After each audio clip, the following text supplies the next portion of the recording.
আসসালামু আলাইকুম, সবাই কেমন আছেন? আমি আলহামদুলিল্লাহ ভালো আছি। আজকে দুইটা খাবার বানাবো, একটা হলো দই আর একটা হলো পিঠা। দু রকমের খাবার আজকে বানাবো। তো এখানে আমি 4টা দুধ নিয়েছি, লিকুইড গরুর দুধ এখানে।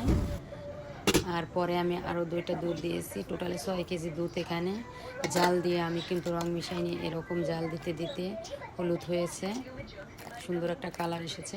তো আমি এখন দই পেতে নিব।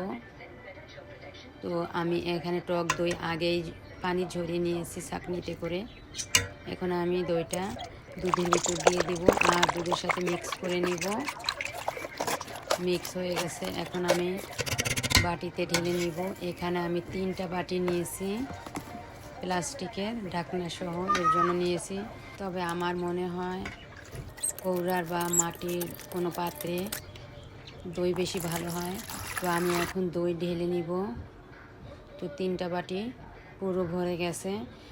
আর দেখেন জাল দিতে দিতে নিচটাও একদম লেগে গেছে, অনেক ঘন করে নিয়েছি। এখন আমি ঢাকনা লাগিয়ে কম্বলের নিচে রেখে দিব 24 ঘন্টার জন্য। এখন তো শীত অনেক, এর জন্য দই হতে একটু টাইম লাগে। আর শীতের চেয়ে কিন্তু গরমে দই তাড়াতাড়ি হয় আর দইও ভালো হয় অনেক। তো আমি কালকে আপনাদেরকে দেখাবো কীরকম হলো। আর এখানে পিঠার জন্য আমি নারকেল, খেজুরের গুড় আর চালের গুঁড়ি নিয়েছি। তো আমি এখন পিঠা বানাবো। প্রথম পিঠাটা বানিয়ে নিলাম, বিসমিল্লার নাম নিয়ে, দেখি কী রকম হয়। আমি প্রত্যেক শীতে 1-2বার ভাপা পিঠা বানাই। তো আমার হাতে ভাপা পিঠা সবগুলো কিন্তু আস্থা থাকে না, কিছু ভেঙে যায়। তবে এবারের পিঠাটা কিন্তু ভালো হয়েছে। আর আমার সাথে একটা ভাবি ছিল, সে খুব সুন্দর পিঠা বানাতে পারে। তো আমাদের এখানে তো অনেক শীত পড়ে গেছে, আর শীতের ভিতরে পিঠা খেতে বেশি মজা।